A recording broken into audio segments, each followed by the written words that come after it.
안녕하세요. 위니스탁입니다. 자, 연휴 잘 보내고 계신가요? 자, 오늘 아마 출근하시는 분들 꽤 계실 것 같아요. 네, 마지막 연휴인데, 자, 잘 보내시기 바라고요. 자, 오늘 말씀드릴 주제는 지금 이제 테슬라가 이제 바닥을 치고 좀 반등을 하기 시작했잖아요. 그래서 이제 과거처럼 이렇게 반등하기 시작했을 때 이렇게 쭉 큰 상승으로 이어지게 될까? 사실 우리 투자자분들은 욕심이 많지는 않습니다. 예. 이렇게까지 상승하는 것까지도 바라지도 않고, 예. 한 250까지만 가도 좋겠다. 다들 이러고 계시죠. 그러니까 작년 연말처럼 이 정도 상승만 나와도 내가 여기서 사서 요만큼 이렇게 가서 팔아야겠다. 이런 생각을 가지고 계시죠. 네. 그래서 이제 작년 11월, 12월처럼 이렇게 상승을 해야 되는데 이게 가능할까? 이게 지금 아마 가장 큰 관심사이실 것 같아요. 근데 작년에 이제 상승할 때 보면은 그 시장이 같이 이제 상승을 해줬잖아요. 작년 이 타이밍이 똑같았어요. 11월, 12월 이렇게 전 고점을 넘어가면서 시장이 상승을 쭉 해주면서 많은 도움을 줬죠. 예, 시장 덕분에. 자, 실적 쇼크 맞고 나서 상승을 했는데 이번에도 실적 쇼크를 맞고 나서 상승을 해야 되는데 이게 이제 가능할까? 근데 이게 지금 1월 달에 나스닥이 상승할 때 거꾸로 이제 하락을 하는 바람에 셈법이 복잡해졌습니다. 제가 늘 말씀드리지만 나스닥이 조정을 하게 되면 이제 어떻게 될까? 나스닥은 지금 여기 보시면은 이렇게 이평선이 굉장히 벌어져 있어요. 예.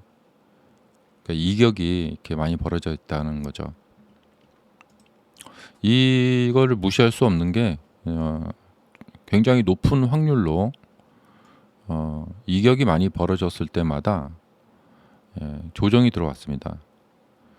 여기도 이격이 많죠. 이 시점에도 그래도 더 상승을 했죠. 하지만 결국에는 조정이 이렇게 나오게 되어 있어요. 근데 이게 굉장히 확률이 높습니다.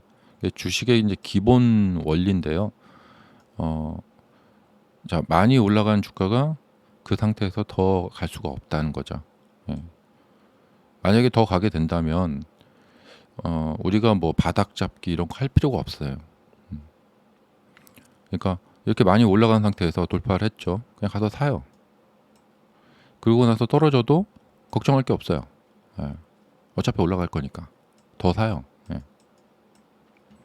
그러니까 하락하고 있는 추세에서는 어디까지 더 하락할지 몰라서 좀 사기가 그런데 상승이 시작됐다. 이거 누가 봐도 상승이에요. 상승할 때는 주로 호재를 달고 상승하거든요. 그래서 호재 달고 전고점 돌파하고 막 상승했을 때 가서 삽니다. 그러면 막 돈을 막 벌어요. 이런 것이 만약에 한 90% 이상의 확률로 나타난다. 90%가 뭐예요? 한 90, 한5% 정도 확률로 나타난다. 그러면 주식 투자가 어려울 게 하나도 없어요. 음. 자, 그런데 우리가 이제 과거 경험상 상승했을 때 따라가서 샀더니 이후 하락을 당겨갖고 손절을 해본 경험이 있으실 거예요. 예. 그래서 상승했을 때 가서 매수를 하게 되면 이후 이제 하락이 나타나서 손절을 하고 이런 경험을 몇 번만 해보시면은 그냥 혀를 내둘러 버립니다. 정말 이번에도 또 속았다 이렇게. 그래서 주가가 이렇게 상승할 때 너무 쉽죠. 이렇게 살 때. 그러면 내가 원하는 충분한 수익을 얻고 이후 하락을 할 때 이제 됐구나. 하락하기 시작했구나. 해서 팔아요. 그러면 이게 쭉 하락을 합니다. 예. 그리고 다시 상승하기 시작했을 때 가서 사요. 그러면 쭉 올라가서 또 돈을 벌고 만약 이렇게 된다면은 얼마나 좋겠어요. 네. 그렇기 때문에 주가가 잘 가네. 나도 한번 사볼까? 뒤늦게 추격을 합니다. 그러면 거기에서 충분한 수익을 얻을 만큼의 상승이 나타나지가 않는다는 거예요. 이게 주식의 이제 기본 원리인데, 근데 주식에서는 이런 패턴이 100%는 없어요. 근데 높은 확률로 이렇게 이평선이 많이 벌어지게 되면 이평선 속으로 조정을 들어간다. 그래서 이제 주가를 볼 때 이렇게 이평선이 자 여기서부터 이제 벌어지기 시작합니다. 이렇게 이제 이평선이 벌어지기 시작합니다. 이때부터 이제 경계 심리가 나타나게 되는 겁니다. 너무 벌어지는데 이렇게 돼 버리는 거죠. 단기 반등도 그렇습니다. 이 저점 대비 단기 반등이 너무 올라가게 되면 조정을 나타나게 되고요. 그리고 이제 반대로 하락도 마찬가지입니다. 낙폭이 너무 심해지면은 또 단기 리바운딩이 일어나게 되고요. 이게 이제 주식에서 나타나는 절대적인 건 아니지만 높은 확률로 나타나는 모습입니다. 그래서 지금 뭐 작년처럼 이렇게 지금 나스닥이 많이 이렇게 벌어지게 됐는데 이렇게 되는 과정에서 테슬라는 거꾸로 하락을 했어요. 그래서 그 수혜를 받지 못했죠. 여기도 이제 역사적으로 보시면은 뭐 다 비슷합니다. 그러니까 가더라도 중간에 조정을 한 번씩 섞어 주면서 갈 수밖에 없다. 그러니까 주식의 기본 원리인데요. 주가는 일직선으로 상승을 할 수가 없어요. 그리고 일직선으로 하락을 할 수도 없고. 그러니까 하락할 때도 보면은 중간에 반등을 한 번씩 이렇게 해줍니다. 하면서 최저점까지 내려가죠. 그러니까 올라갈 때도 중간에 조정을 한 번씩 이렇게 하면서 갑니다. 자 여기서도 조정을 한 번씩 이렇게 하면서 가고 있죠. 그래서 이제 조정이 나타났을 때 이것이 이제 단기 조정에 그칠 것이냐, 그러면 이제 중간 조정에 해당되게 되겠죠. 아니면 이게 대세 고점이냐 하면은 이제 길고 깊은 하락을 하게 되죠. 자, 그래서 여기서도 이제 어떤 현상이 나타날 겁니다. 이제 단기 조정이 나타날 것이냐, 아니면 추가 상승이 나타날 것이냐 이렇게. 그리고 추가 상승이 나타난 이후에 또 단기 조정이 나타날 것이냐, 아니면 대세 고점이 형성될 것이냐 이런 건데요. 그래서 지금 그런 문제를 지금 생각해 봐야 돼요. 그러니까 지금 2021년, 2020년 이때 이제 상승이 커지면서 우리가 겪었던 문제, 그것을 지금 또다시 이제 겪고 있는 거거든요. 그래서 다들 지금 이제 셈법이 복잡해질 겁니다. 그래서 뭐 메타의 저커버그도 자기 주식을 팔았다, 뭐 아마존 CEO도 자기 주식 팔았다, 뭐 이런 얘기가 있던데, 여하튼 주가가 바닥 대비 이제 많이 올라온 경우에는 다시 내려갈 것을 걱정할 수밖에 없습니다. 이것을 그냥 우리가 굉장히 아늑하고 포근한 상태다, 이렇게 볼 수가 없죠. 네. 보통 이제 아늑하고 포근한 상태는 언제냐면 내가 이 최저 바닥을 사고 나서 한 이쯤 되었을 때, 이때가 좀 아늑하고 포근합니다. 안전구역이 확보됐을 때. 자, 그러니까 여기서 사신 분이 여기서 좋았고, 이제부터는 이제 걱정이 되게 되겠죠.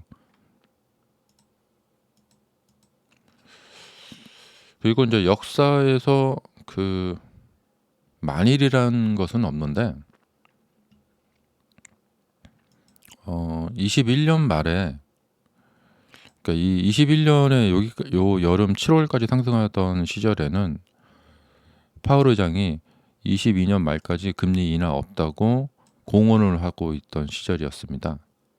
그러다가 갑자기 한 달 뒤에 말을 바꾸면서 이제 물가가 너무 올라온 것 같은데 하면서 테이퍼링 이야기를 하면서 긴축 이제 이야기를 꺼내면서 여기서 테이퍼링이 시작이 됐죠. 그리고 이제 그 우크라이나 전쟁이 이제 터졌는데 이거 역사에 많이 일어난 건 없는데 이상하게 주가만 많이 올라갔다 하면은 뭔 일이 터져요. 예.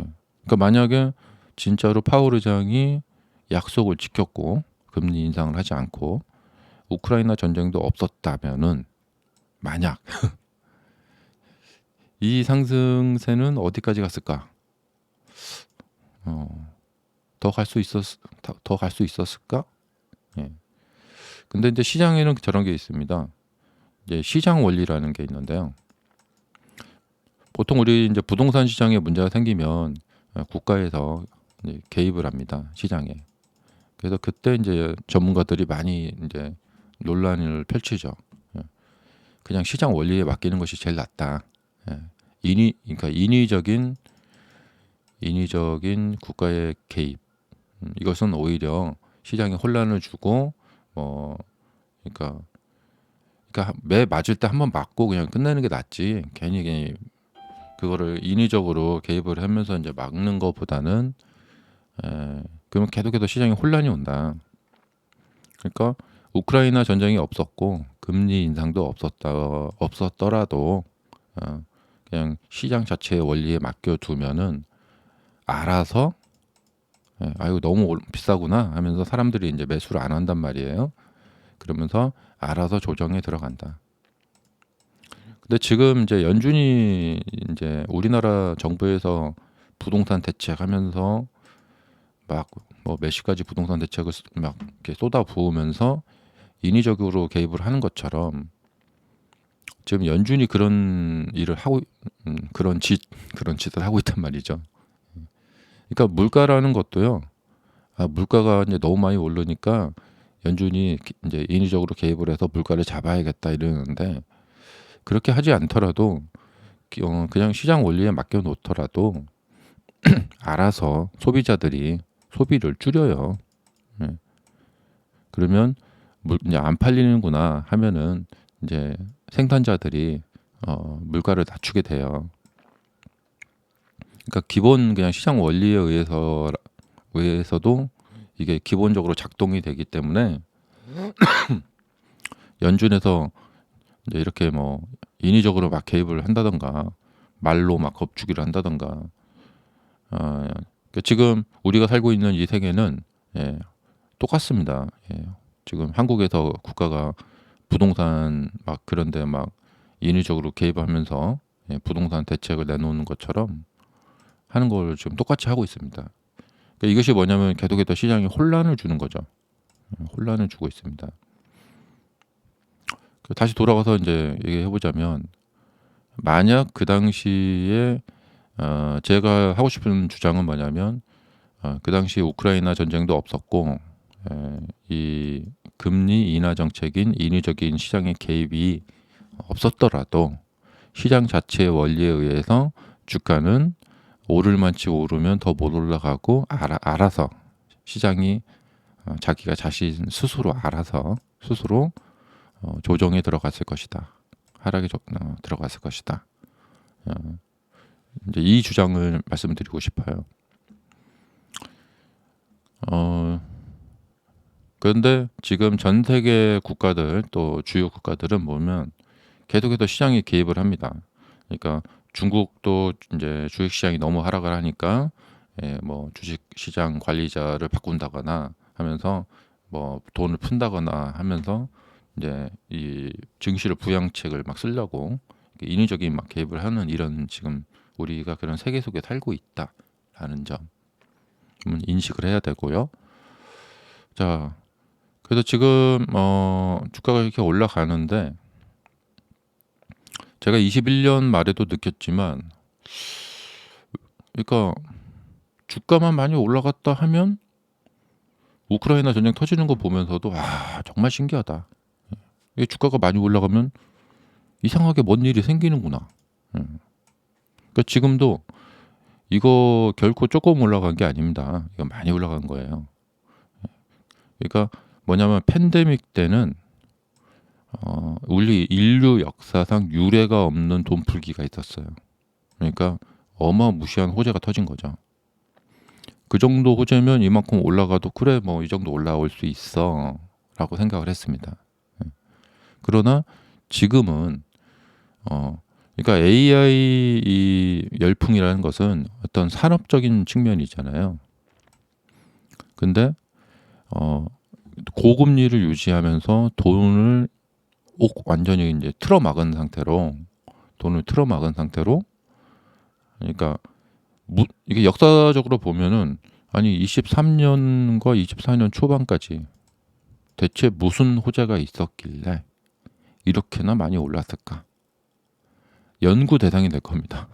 그러니까 20년하고 21년에는 이제 우리가 2008년 지나서 2009년부터 이제 양적 완화라는 그 어마무시하게 돈 푸는 것을 경험을 해봤고, 아 그때의 재현이구나. 그러니까 그래 이렇게 돈을 풀면은 이렇게 오를 수 있겠구나. 물가도 올라가면서 이렇게 올라갈 수 있겠구나라고 해서 의문점이 없었어요. 근데 아니 이번 상승은 대체 뭐가 있었길래 이렇게 올라온 거야? 이런 거죠. 예. 근데 역시나 저는 이 2020년에 풀어놓은 돈의 영향이 지금까지 그러니까 중간에 뭐 22년에 한번 조정을 했지만 여전히 이 돈 한번 풀어놓은 영향이 지금까지 미치고 있다. 예. 여전히 물가는 높고 이 주식은 물건은 물건이죠. 물건의 가격이죠. 그렇지만 이렇게 그냥 이게 그냥 외계인이 와서 봤을 때는 차트만 딱 와서 봤을 때는 여기서 뭔 일이 터졌길래 이렇게 올라간 거야? 어떤 촉발제 있잖아요. 촉매제. 이 촉매제가 있어야 되거든요. 폭발을 하려면. 예. 그러니까 뭐가 촉매됐길래 여기서 이렇게 올라간 거야? 예. 그럼 우선 뭐 첫 번째는 AI입니다. 예. 챗 GPT로 인한 AI 열풍. 예. 그리고 이제 그걸로 이제 발생된 그 산업. 그래서 실질적으로 이제 엔비디아 같은 경우가 이제 실적이 늘어났죠. 판매를 많이 이제 자신들의 물건을 고가에 판매를 하면서 실적이 늘어나서 그런 일이 있었죠. 그런데 그거 하나 가지고는 AI 하나 가지고는 뭐 설명이 어렵고 금리 동결이라는 조치. 금리를 인하하진 않았지만 그래도 더 올리진 않았다. 그 정도인데 그 정도인데 이 정도 올라갔다 이런 거죠. 그래서 지금 추가적인 상승에 대한 이야기들이 많이 있는 것 같아요. 힘이 좋다. 예.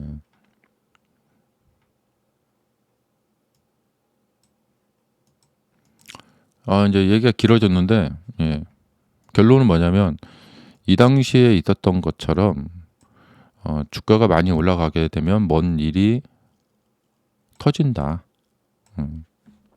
그리고 예측컨대 이상스럽게 뭔 일이 터집니다. 그러니까 우리가 여기서 3월, 4월, 5월 이때쯤에 뭔 일이 터질 것을 경험하게 될 거라고 생각이 됩니다. 그리고 막상 우리가 이제 뭐 3월이냐 5월이냐 이제 금리 인하 있잖아요. 금리 인하를 막상 하게 되면 그러면 그때부터 급등을 갈까? 확신이 없습니다. 왜냐하면 재료 소멸이다 이런 거죠. 금리 인하 재료로 이렇게 올라왔는데 선 반영됐고 그 재료가 소멸이 된다. 그러면 어떻게 될까? 이 금리 인하 재료를 재료 소멸로 봐야 될까? 아니면 이제 재료의 시작으로 봐야 될까? 좀 애매합니다. 그래서 원래 이제 블랙 스완이라고 하죠. 우리가 2021년까지만 해도 우크라이나 전쟁이 터질 줄은 정말 그 누구도 몰랐죠. 그리고 뭐 전쟁이 터진 해 만에 뭐 10만 대군이 이 국경에 집결을 했을 때도 저도 안 터질 겁니다. 무슨 요즘 시대에 무슨 전면전이 뭐 지상전, 지상군들이 막 밀고 들어가는 전면전 이게 무슨 뭐 지금이 뭐 1940년대도 아니고 뭔 일이야 막 그랬거든요. 자, 그래서 이 블랙 스완이 생각지도 못했던 블랙 스완이 터질 가능성이 있다. 주가만 많이 상승하면 뭔 일이 터집니다. 이게 이제 첫 번째로 블랙스완이 터질 가능성이 있고요.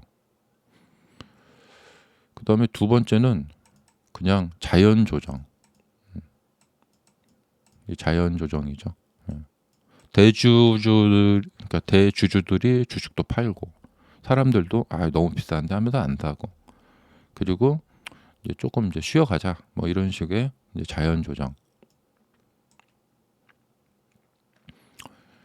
근데 이것이 이제 우리가 상식적으로 생각해 봐야 될 것이 뭐냐면, 지금 주가에서 그러니까 이렇게 이제 돌파를 하던 시기에는 연말에 우리가 분위기 좋았죠. 오, 이제 전고점까지 가는 거야 하면서, 예. 테슬라도 뭔 일만 없었으면 갔었는데. 예. 그래서 이럴 때는 굉장히 기대감을 가질 수가 있어요. 근데 지금은, 예, 여기서부터 이렇게 달렸단 말이에요. 예. 자, 이제부터 시작이야, 이럴 수는 없죠. 예. 자, 여기부터 이제 왔는데 얼마나 더 갈까, 추가 상승. 예. 이게 우리가 이제 상식적으로 생각해 보면, 인간적으로, 예, 자 이제부터 시작이야, 이건 아니잖아요.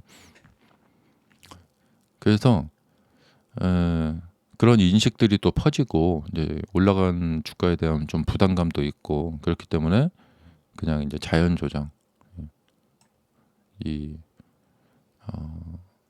자연 조정에 대해서 이제 생각을 해볼 필요가 있겠죠. 보통 조정할 때 보면 차트가 어떻게 되냐면, 이제 이런데 이런데 보면은 이제 고점을 이렇게 여기서 이만큼 높여 오다가 고점을 이렇게 높이는 폭이 이제 이렇게 줄어듭니다. 그러다가 이렇게 가는 거죠. 그래서 이제 고점의 갱신폭, 이것을 이제 봐야 되는데요. 지금 보시면은, 자 여기서 이렇게 오고 있습니다. 그러니까 여기서 이 고점의 갱신폭이 상당히 컸어요. 예. 그러니까 지금 계속 간다면은 이제 고점의 갱신폭을 이렇게 높여야 돼요. 예. 근데 지금 다음 주, 그러니까 이번 주가 딱 타이밍이 이 고점의 갱신폭을 요만큼 줄이고 조정을 한번 할 타이밍이에요. 그래서 저는 이번 주가 조정 타임이 될 것이다라고 생각을 하고 있습니다.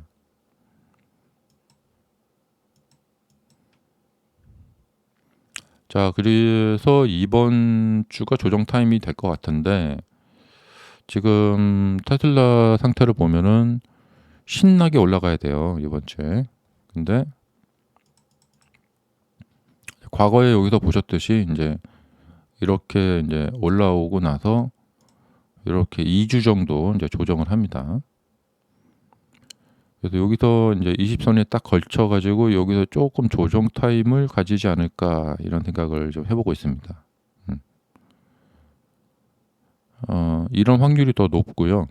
여기서처럼 이렇게 양봉으로 4개, 5개 뽑는, 그러니까 지난주에 이제 4일 연속 상승을 했잖아요. 이번 주에 또 4일 연속 상승을 하는 이런 모습을 보일 가능성은 좀 적어 보인다 생각이 됩니다. 그래서 한번 이렇게 올라오고 나서 좀 조정 타임을 갖죠. 여기도 조정 타임을 갖고, 그래서 하루 정도는 뭐 더 갈 수 있어요. 하루 정도는 더 갈 수 있는데 그 이후에 조정 타임을 좀 갖게 될 것 같다, 이런 생각이 드네요.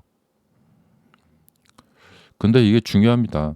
그러니까 지금 가장 이제 핵심 사항은 뭐냐면, 그동안 많이 올라갔던 메타나 이 엔비디아, 이쪽에서 빠져나오는 돈들이 이제 빠질 거라고 생각이 됩니다. 이게 조정을 할 거라고 생각이 되고, 이거는 거의 100%라기보다도 99%의 확률입니다. 이렇게 이평선을 늘려놓으면은 이거는 이후에 그러니까 이렇게 되거나 둘 중에 하나가 분명히 나옵니다. 아니면 옆으로 그냥 횡보를 하거나, 이렇게 뭐 이때처럼 이렇게 옆으로 횡보를 하거나. 사실 이것도 이제 하락을 한 거예요, 이렇게. 그래서 이거는 거의 90% 이상의 확률이라고 생각이 됩니다. 그래서 메타나 엔비디아에서 빠져나온 돈들이 테슬라로 올까 이런 것을 제가 이번 주에 좀 보면서 생각을 해봤는데 그렇지는 않는 것 같더라고요. 그래서 나스닥이 하락을 한다면 테슬라도 하락을 할 것이다라고 생각을 합니다. 그러니까 이번 주 주가를 살펴보면서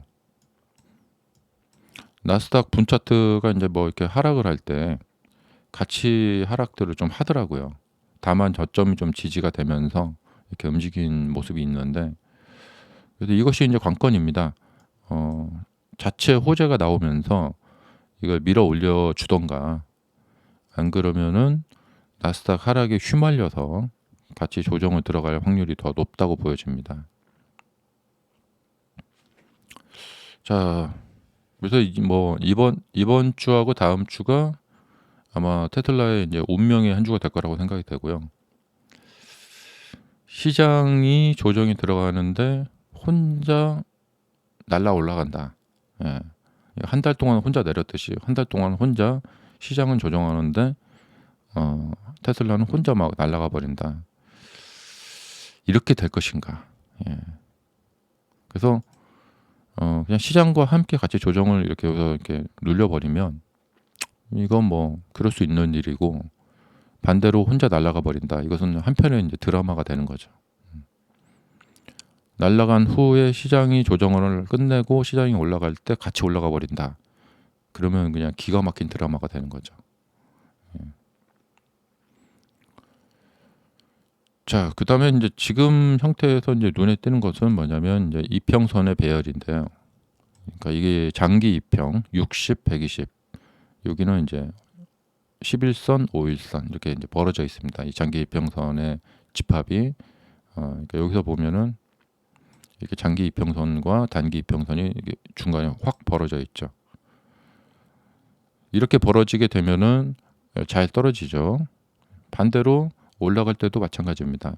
올라갈 때도 이렇게 벌어져 있기 때문에 중간에 그러니까 지금 극단적인 거예요.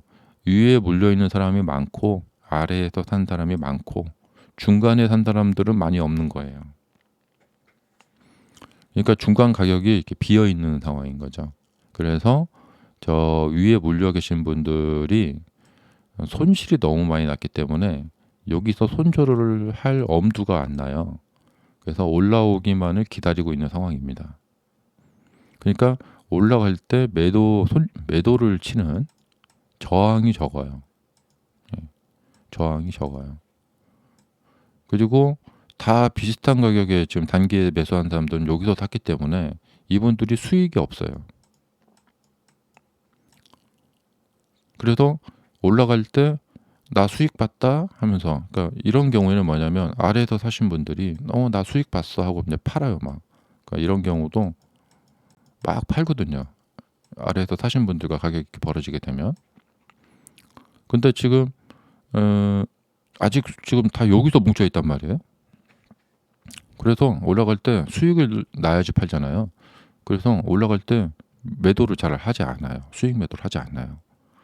그렇기 때문에 이 지금 차트 형태상으로만 봤을 때는 수월하게 올라가기 좋은 형태가 이제 만들어져 있다 이런 거죠. 그러니까 테슬라가 지금 기본적인 구조상으로는 과도한 하락을 통해서 급락을 통해서 중간에 매물 공백 상태를 만들어 놨고 반등하기 좋은 구조를 만들어 놨다. 그래서 여기서 올라갈 때 거래량도 적고 저항도 매우 적을 거라고 생각이 됩니다. 다만 이제 이때처럼 정고점을 막 이렇게 돌파하면서 올라가는 상황은 아니에요. 지금도 이제 급락에 따른 리바운딩을 시키고 있는 상황이지. 그래서 이제 본격적인 상승은 나중에 이제 이런 어쨌든 정고점 저항을 이렇게 돌파하는 모습을 보이면서 갈 때가 세게 올라갑니다. 그러니까 이때도 올라가긴 하지만 자신감이 없는 게 뭐냐면 여기를 돌파를 하지 않은 상태이기 때문에 그렇죠.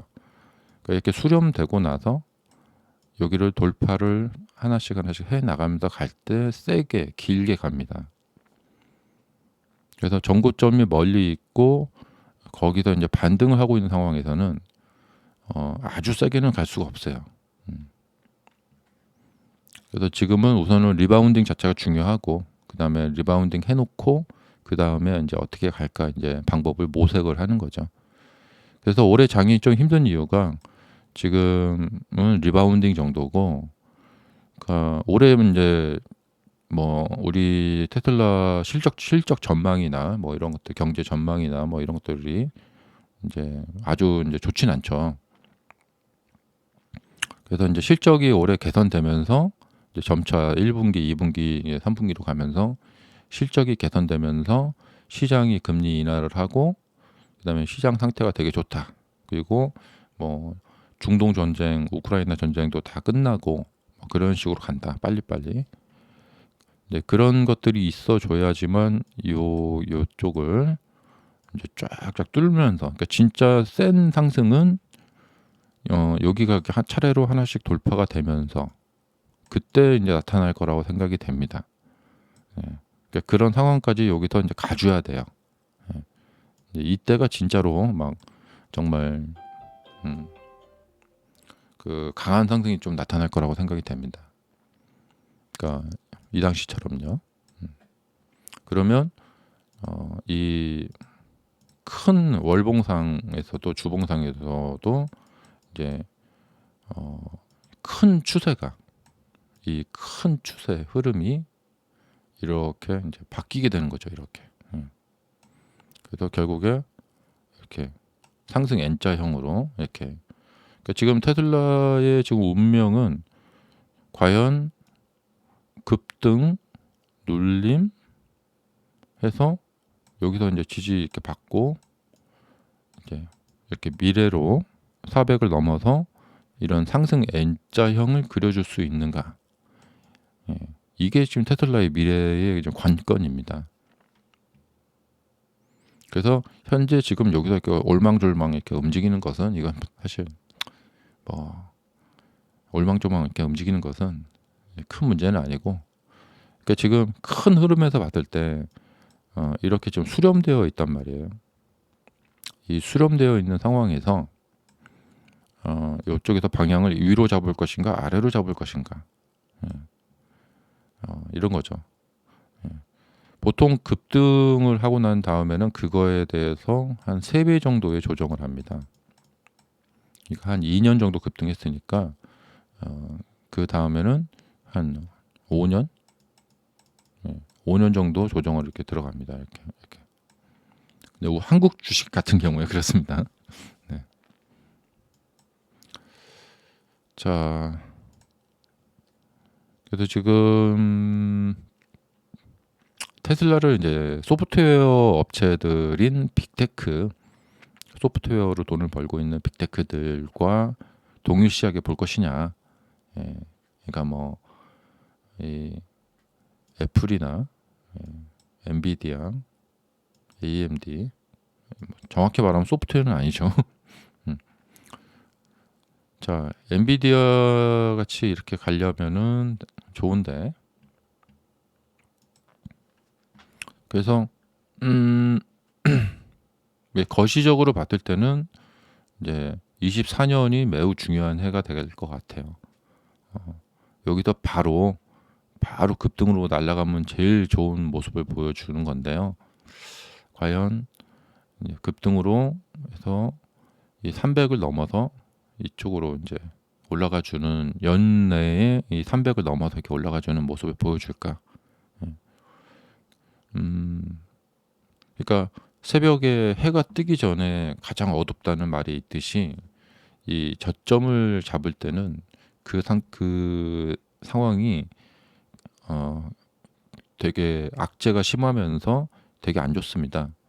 그러니까 그때 트위터 인수하면서 그랬죠. 그러면 지금 상황이 그렇게 안 좋은가? 예. 실적 저하로 좀 하락을 했는데 아직은 일론 머스크의 행오버 이슈가, 지분 이슈가 아직은 불확실해요. 그 지분 이슈가 아직 끝나지 않았거든요. 그 지분 이슈로 인해서 그러니까 회사에서 그 일 잘했다고 그만큼 챙겨줘야 돼요, 뭔가. 근데 그 챙겨줄 돈이 거의 40조가 넘어갑니다. 어떻게 챙겨줄 것인가. 그런 이슈도 올해 좀 있고요. 자, 그래서 저는 이제 이제까지는 테슬라가 그래도 어느 정도는 나스닥과 함께 움직였기 때문에 나스닥 차트를 보면서 이렇게 예측도 하고 계산을 해보면 이렇게 그렇게 어렵지 않았습니다. 그러니까 여기서도 반등할 때도 예상대로 거의 반등을 했었고, 근데 이번만큼은 정말 어려운 것 같아요.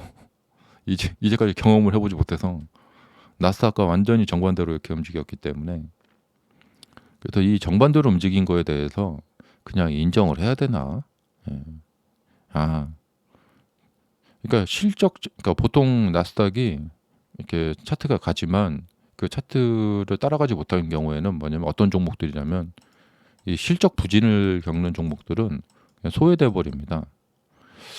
그래서 실적 부진으로 인해서 그러니까 테슬라는 그냥 나스닥 차트를 보면서 매매하는 것이 맞지 않는 것인가 그런 생각까지도 돼봅니다. 이게 중요한 게 뭐냐면 그러니까 테슬라를 나스닥의 주요 종목으로 보고 결국에 테슬라는 나스닥과 함께 갈 것이다. 그렇게 생각한다면은 뒤늦게라도 따라갈 것이고, 그렇다면은 지금 정도 가격이 매력적인 가격이란 말이죠.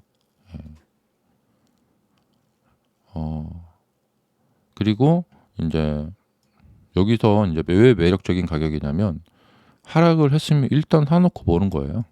뭐 생각할 거 없어요. 지금 중국 증시처럼 똑같아요. 일단 과도한 하락을 했으면 사놓고 보고, 왜냐하면 여기서 빠져봐야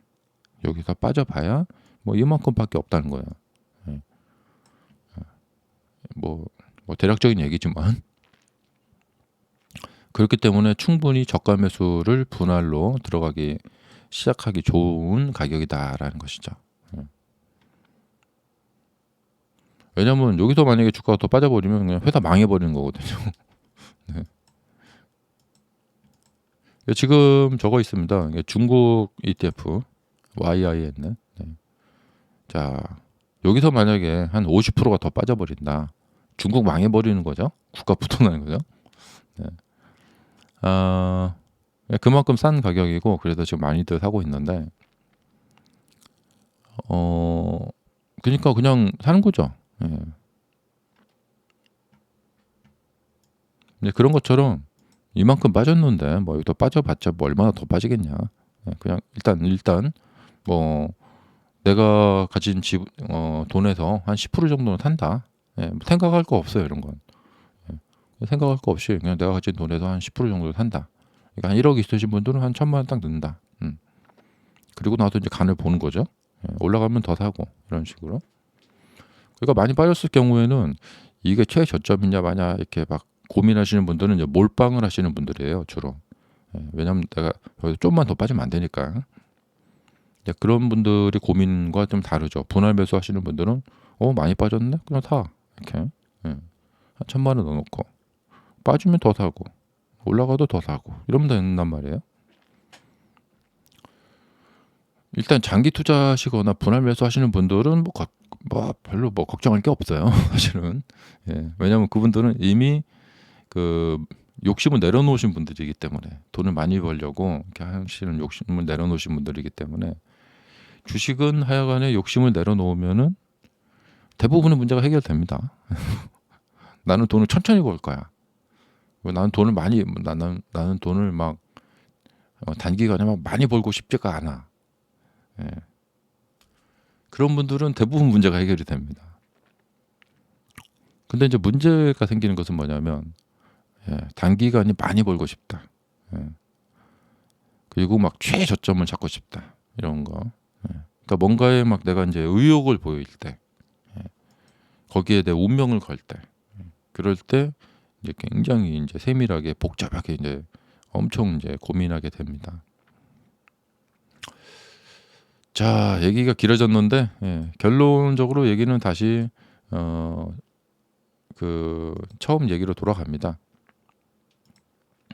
주가만 급등했다면 뭔 일이 터진다. 그래서 이번에도 그럴 것 같다, 솔직히. 테슬라 말고요. 요 나스닥. 그래서 뭔 일이 터질 것 같다. 그래서 조정을 하게 될 것 같다. 그래도 조금 조정을 하게 될 것 같다. 조정을 하면서 에너지를 모으고 좀 막 그러고 나서 이제 그 다음에 또 다시 한번 정신 차려서 또 올라가고. 그러니까 이게 못 올라간다는 얘기가 아니에요.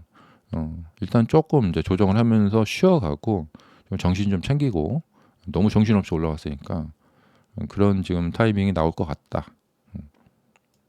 그 타이밍에 테슬라는 무사할까? 예. 이게 이제 우리가 다 같이 한번 생각해 볼 필요가 있죠. 근데 판단을 못 하겠어요. 테슬라 자체 차트가 이렇게 급락을 했기 때문에 남들 다 내리더라도 우리는 그냥 이 상태이기 때문에 우리는 그냥 올라갈 수 있다, 이렇게 봐야 될 건지, 아니면 나스닥이 조정하니까 나스닥과 함께 조정을 좀 할 거야, 이렇게 그렇게 될 건지. 이거는 진짜 정말 지금은 이거는 진짜 판단하기가 어려운 것 같아요.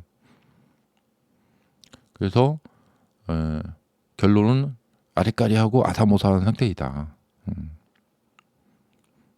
그래서 과감하게 막 배팅을 하거나 그러기가 좀 두렵다, 이런 거죠.